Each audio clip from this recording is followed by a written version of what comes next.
कामधेनु कल्पतरु चिंतामणि है गुरु गीता का पाठ।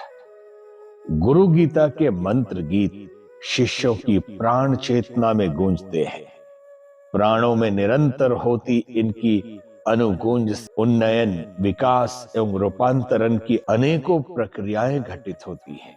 हालांकि ये चमत्कारी प्रक्रियाएं एवं परिणतियां होती उन्हीं के जीवन में है जिनके अंतःकरण में शिष्यत्व का भाव बीज अंकुरित हो रहा है, अथवा जिनके अंतस में किसी न किसी रूप में इसकी अवस्थिति एवं उपस्थिति है। बीज के सच को, इसके यथार्थ को हम सभी जानते हैं। कंकरीली पथरीली जमीन की तहों में दबा हुआ बीज मौसम आने पर अंकुरित हुए बिना नहीं रहता। यह बीजांकुर भले ही कितना कोमल और नाजुक हो, फिर भी बड़ी आसानी से उस कंकरीली पथरीली जमीन को भेद कर खुली हवा और सूर्य के उजाले में अपने अस्तित्व की अमीट पहचान बनाता है।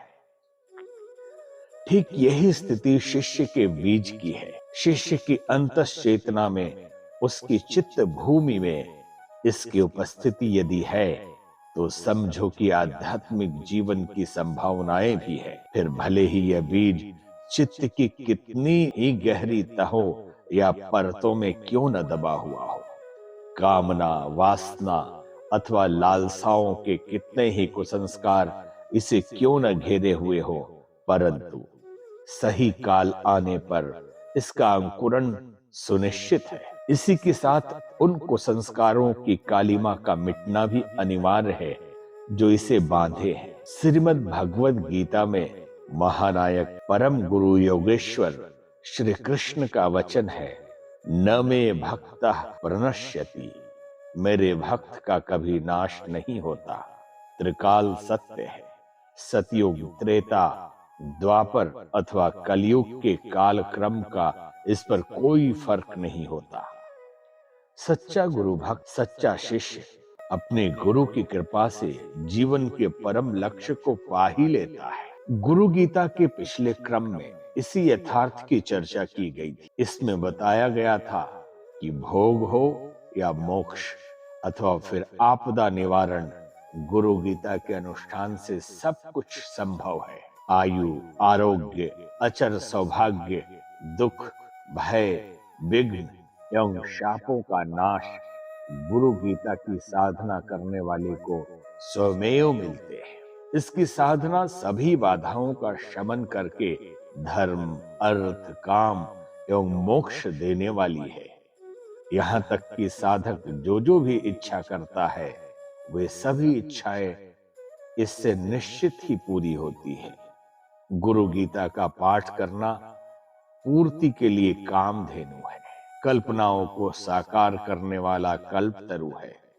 ये चिंताओं को दूर करने वाली चिंतामणि है। इससे सभी तरह का मंगल होता है।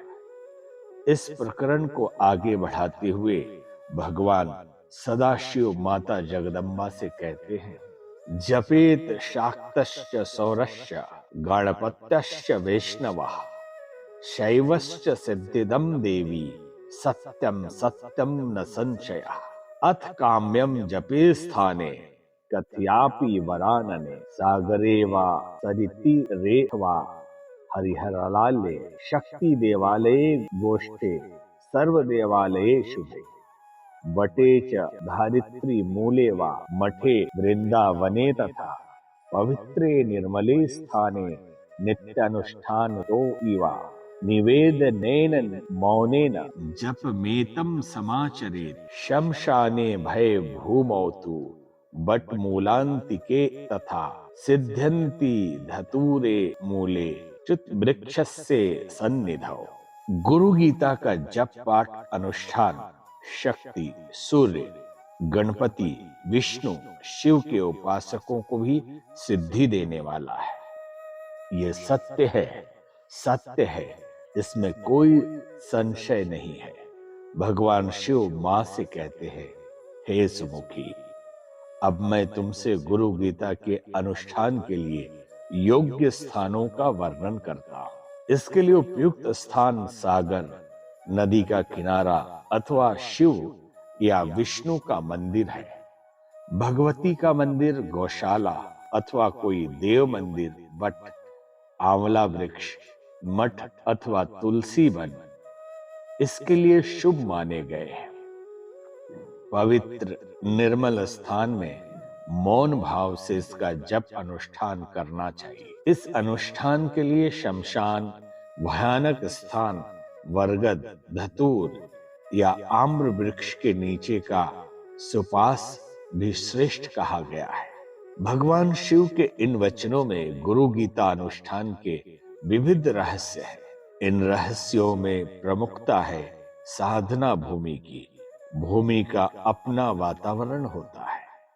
अच्छा हो कि यह वातावरण साधना के लक्ष्य के अनुरूप हो।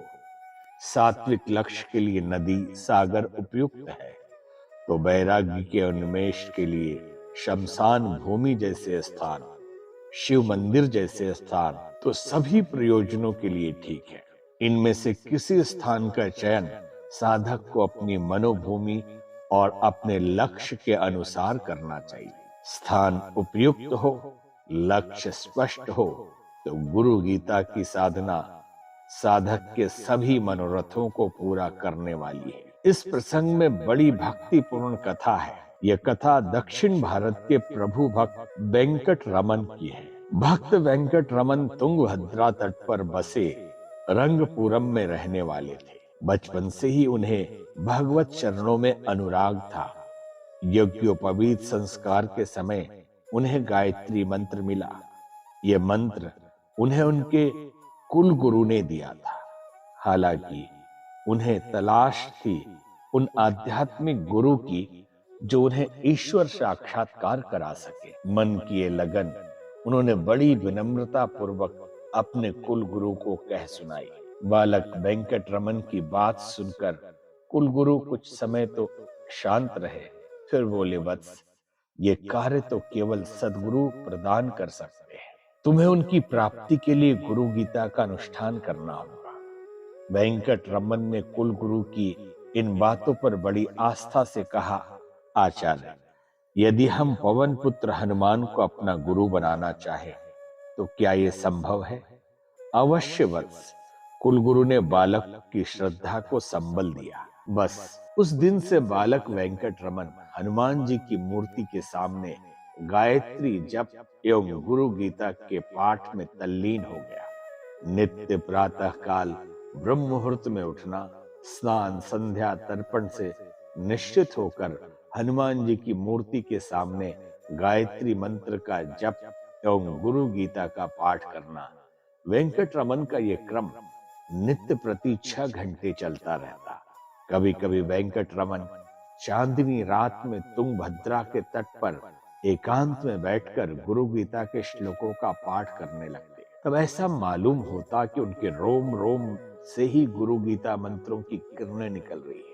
इस प्रकार इस कठिन साधना में उनके 11 वर्ष बीत गए। 12वें वर्ष में चैत्र शुक्ल पूर्णिमा की आधी रात तुंगभद्रा के बालुकामय तट पर वासंती वयार के झोंके के बीच में वन्य पुष्पों के पराग की मधुरता के बीच वेंकट रमन राम भक्त हनुमान का ध्यान करते हुए गुरु गीता का पाठ करने लगे। पाठ करते करते उन्हें समाधि लग गई। समाधि में उन्होंने देखा कि असंख्य वानरों की सेना के साथ हनुमान जी आ रहे हैं। धीरे धीरे वे सभी वानर पता नहीं कहां अदृश्य हो गए, बस रह गए केवल हनुमान जी। उन्होंने बड़ी स्नेह भरी दृष्टि से वेंकट रमन को देखा और उसके सिर पर अपना दाहिना हाथ रखा। वेंकट रमन से अब रहा न गया। वो उनके चरणों में गिर गए और तभी उन्हें लगा श्री हनुमान जी उनके हृदय पट पर अपनी तर्जनी उंगली से स्वर्ण अक्षरों में गायत्री मंत्र लिख रहे हैं और कह रहे हैं, उठो वत्स, मैं ही तुम्हारा गुरु हूं। सचमुच गुरु गीता से क्या कुछ संभव नहीं, असंभव को संभव करने वाली इसकी महिमा है।